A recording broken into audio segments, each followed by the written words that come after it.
It's Thursday, June 3rd, and the time for your Barbados Today morning news update. Crime Stoppers Barbados is in desperate need of a financial lifeline in order to continue serving this country. For the past 12 years, the local branch has been facilitating anonymous crime tips, an anger management program in schools, and a whistleblowing initiative for the business sector. However, on Wednesday, the company warned it may no longer be able to maintain these services if it does not get an urgent injection of funding. Emmanuel Joseph tells us more. While not specifying a figure for the funding required, a senior official of Crime Stoppers, who preferred not to be named, told Barbados Today that having already had to pay for the regular 1-800-8477 TIPS telephone line, it was forced to charge businesses for its revamped integrity line, which allows concerned persons to report crime or other destructive behavior going on within business. The official explained that while most businesses which have been offered the service embrace it, only one has so far jumped on board during the revived life of the initiative over the past 2 years, with the others blaming the current economic downturn in the economy for not being able to pay for the line. The Crime Stoppers Barbados spokesperson said that unlike the case of the 1-800 line service, where the information provided by the public anonymously is passed on to the local police for investigation and action, the tips through the integrity line are channeled directly back to the employer, who would normally seek to resolve the matter internally.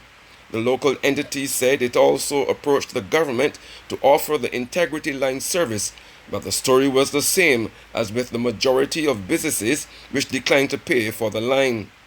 In outlining the main benefits of the integrity line, Crime Stoppers told Barbados Today that it is a dynamic and useful communications tool for employees who feel uncomfortable using formal communication channels to report what they know and remain anonymous in the process. A simple, low-cost deterrent against inappropriate workplace behavior, provides protection from negative publicity by allowing management to deal with issues internally, and is a tangible demonstration to stakeholders that there is a commitment to instill and preserve a culture of honesty and integrity whilst complying with relevant codes of good corporate governance. Over the past 10 years, Crime Stoppers Barbados received more than 25,000 tips. 306 of the cases reported to the police were cleared, 246 charges were laid, and 133 arrests made. The organization is also reporting that it paid out just under $2,300 to persons who provided tips that proved useful, recovered well over $259,000 worth in property, and that tips resulted in $2.2 million in illegal drugs being seized. The Crime Stoppers official also pointed out that the most common crimes reported to the entity are for guns and gun violence and illicit drugs. I'm Emmanuel Joseph reporting for Barbados Today. Officials at the Queen Elizabeth Hospital have launched an investigation into reports of theft from its kitchen. A wider internal audit of food inventory is also on the way to determine the level of losses and the action that needs to be taken.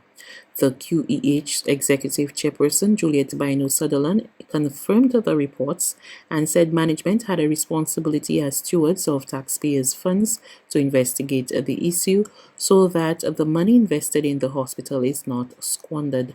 She also revealed that the hospital has engaged the services of a consultant to establish a new QEH security force that will focus on patient and staff safety, security of buildings, plant and equipment, and loss prevention.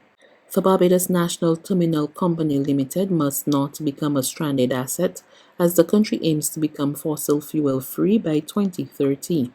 Minister of Energy, Small Business and Entrepreneurship Kerry Simmons made the declaration yesterday during the official opening of the Maintenance Annex at the BNTCL.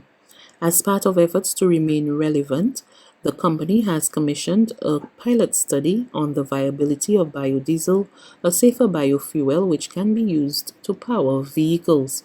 Minister Simmons explained that biodiesel could be utilized by persons who are not in a position to make the switch to electric vehicles. The terminal company, I'm sure you will agree, must not become a stranded asset in Barbados. So I want to begin by congratulating the board and obviously the members of staff again on the pilot study that you are now doing, which is aimed at ensuring that you test various blends of diesel so that there can be a rollout of biodiesel in Barbados, which will enable those persons who are not in a position over the course of the next 9 years or so to transition their vehicle to being electrified. They will be in a position where, through the use of biofuels, biodiesel in particular, you will be able to maintain your vehicle on the road in a manner and circumstance which is in keeping with the obligations set out by the National Energy Policy. There's regional and international news after this short break.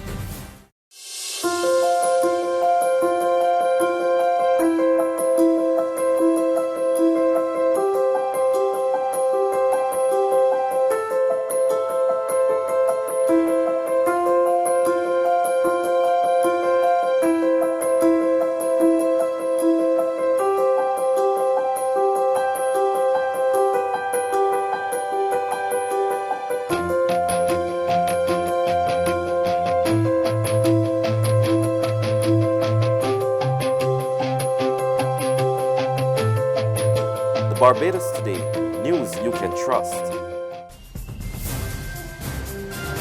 To news from our regional neighbors now, the Indian-born Antigua and Barbuda citizen Mehul Choksi, who claimed he had been kidnapped and forcibly taken to Dominica late last month, appeared before the law courts in Roseau on Wednesday. More in this report from ABS News. All eyes on the High Court of Dominica Wednesday morning as the court heard Choksi's writ of habeas corpus. The Indian-born diamond mogul, who's acquired Antiguan and Barbuda citizenship through the CIP, says he was kidnapped from Antigua last Sunday and taken to Dominica. Dominican authorities have detained him for illegally entering the country. Choksi brought the habeas corpus matter last week, alleging the authorities were holding him unlawfully. He appeared via Zoom at the hearing before High Court Judge M.E. Bernie Stevenson.